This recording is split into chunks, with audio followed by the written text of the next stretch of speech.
आज है मेरे 30 डेज़ वेट लॉस चैलेंज का 8वां दिन और मैं यहाँ पर करने जा रही हूँ योगा। जो लोग अपने वेट से परेशान हैं, थायराइड से परेशान हैं, जो लोग जिम नहीं जा सकते, बाहर जाकर के रनिंग वॉक नहीं कर सकते हैं और ज़्यादा डाइट भी फॉलो नहीं कर सकते हैं, अगर वो लोग चाहें तो मेरे साथ साथ अपना भी वज़न कम कर सकते हैं। बहुत सारे लोग ऐसे हैं जिन्होंने मेरे साथ अपना वज़न कम किया है और मैंने करीब 2 से 3 साल से अपने वेट को इसी तरीके से मेंटेन करके रखा है। घर में रह करके घर का ही सारा खान पान खा करके ही मैं सब कुछ मेंटेन करके रखी हूँ। तो आप चाहें तो आप भी कर सकते हैं, क्योंकि आप जानते हैं थायराइड में वज़न कम करना कितना मुश्किल होता है और इन दिनों तो ऐसा हमारा खान पान हो रहा है जिसके वजह से तो और भी बीमारियां आते जा रही है। अगर आप अपने थायराइड को कंट्रोल नहीं करेंगे तो उससे बढ़ने वाली बहुत सारी बीमारियां और भी लग सकती है। तो इसीलिए वक्त रहते ही अगर हम अपने थायराइड को कंट्रोल करके चलें और साथ ही अपने वेट को भी कंट्रोल कर लें तो इससे बड़ी बात और क्या होगी। तो hello everyone, good morning, Radhe Radhe. कैसे हैं आप लोग? उम्मीद करती हूँ कि बहुत ही अच्छे होंगे, स्वस्थ होंगे, मस्त होंगे और अपने डेली लाइफ में अपनी वेट लॉस जर्नी में बहुत ही ज़्यादा व्यस्त होंगे। तो जो लोग भी हमारा वीडियो फर्स्ट टाइम देख रहे हैं, हो सके तो हमारे चैनल को ज़रूर से ज़रूर सब्सक्राइब कर दें, लाइक कर दें एंड शेयर कर दें।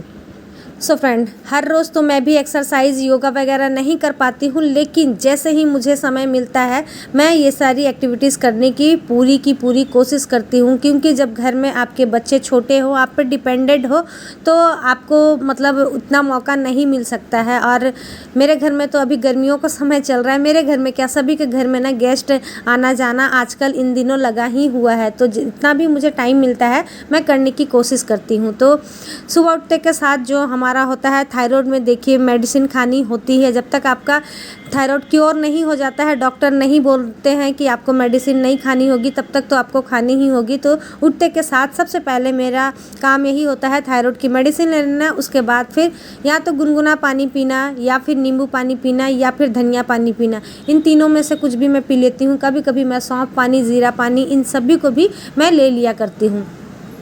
आप भी चाहें तो इसी तरीके से कर लेते हैं। उसके बाद मेरा जो नाश्ता होता है बिल्कुल हेल्दी होता है। हेल्दी मीन्स या तो सत्तू का शरबत होता है या फिर अंकुरित चने होते हैं या फिर मेरा फ्रूट होता है। फ्रूट के रूप में मैं पपीता और सेब सबसे ज़्यादा लिया करती हूँ। और उसके बाद फिर अगर हुआ तो कभी कभी मैं पोहा, उत्तपम, ये सब अप्पे ये सब लेती हूँ। वरना फिर हल्का मेरा नाश्ता सबसे ज़्यादा सत्तू की शरबत और चना सैलेड ही हुआ करता है। उसके बाद फिर क्या करते हैं कि ग्रीन टी आप चाहे तो दिन में 2 से 3 बार ज़रूर लें। अगर आप 3 बार लेते हैं तो बहुत ही अच्छी बात है। जब भी आप नाश्ता करते हैं उसके 1 घंटे बाद आपको ग्रीन टी लेना है और उसके आधे घंटे बाद फिर आपको गुनगुना पानी लेना है। इस तरीके से आप करेंगी ना, रेगुलर रहेंगी मेरे साथ, तो आप देखना कि आपका भी ना थायराइड के साथ कितने अच्छे से वज़न कम होता है। उसके बाद फिर घर का नॉर्मल बना खाना, आप चावल रोटी जो भी खाती हैं। देखिए लोग कहते हैं कि थायराइड में ब्राउन राइस खाया जाता है, मल्टीग्रेन आटा खाया जाता है, लेकिन मैं नॉर्मल चावल खा के ही अपना वज़न कम की हूँ। तो जो मैं की हूँ वही सारी चीज़ें आप सभी के साथ भी मैं शेयर करती हूँ कि मैं यही सारी चीज़ें खा करके पी करके अपना वज़न कम की हूँ। क्योंकि देखिए हम लोग इतने बड़े नहीं हैं कि अपने लिए अलग चावल बनाए, फैमिली के लिए अलग चावल बनाए।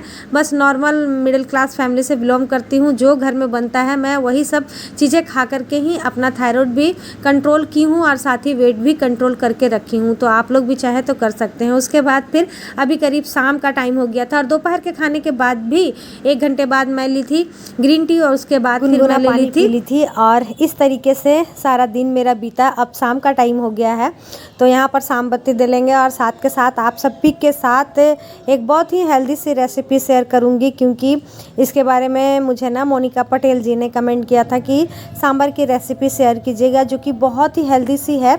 तो वो मैं आप सभी के साथ अभी शाम बत्ती देने के बाद शेयर कर रही हूँ।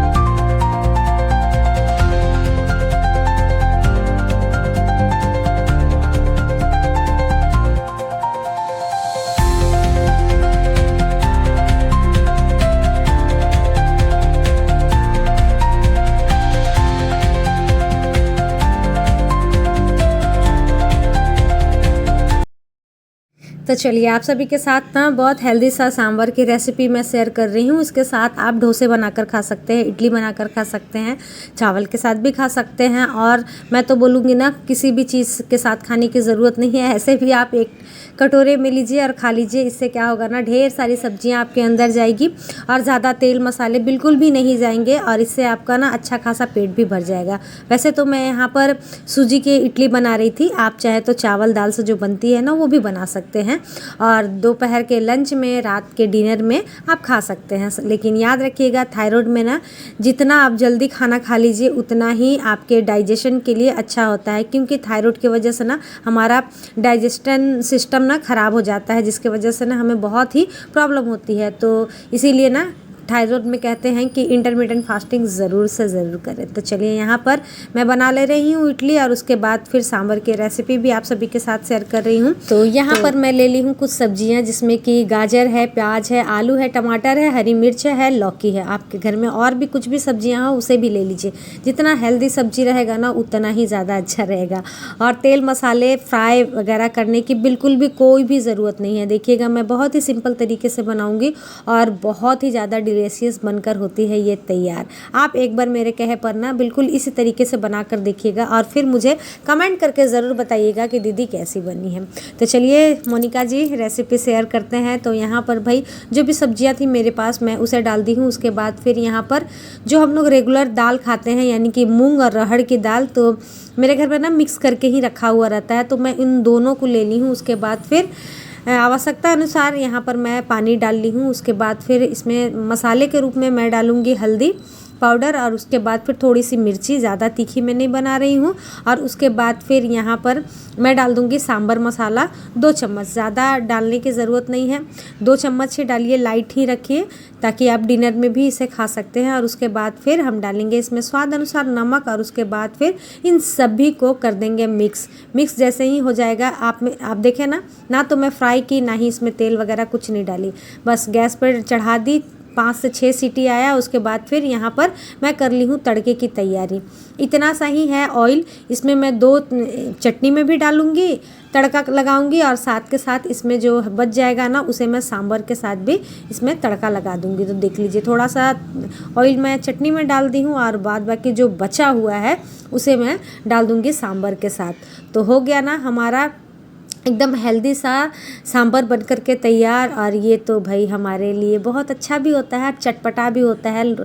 आप अगर मन नहीं हो किसी दिन फ्रूट्स खाने का या फिर ओट्स खाने का तो ये खा सकते हैं। मुझे तो भाई ओट्स खा खा के मैं बोर हो गई हूँ, तो इसीलिए 2 बार से जब भी मैं अपनी वेट को मेंटेन कर रही हूँ तो ओट्स तो मैं छोड़ ही दी, क्योंकि मैं बहुत सारा ओट्स खाई तो मेरे मन में ना एक होता है ना अजीब सा बैठ गया है, मन नहीं होता है खाने का, तो मैं वो नहीं खाती हूँ। तो ये सांभर वाली रेसिपी मुझे बहुत अच्छी लगती है। सब्जियों के साथ हमारा पेट भी अच्छे से भर जाता है और तेल मसाले बिल्कुल कम होते हैं।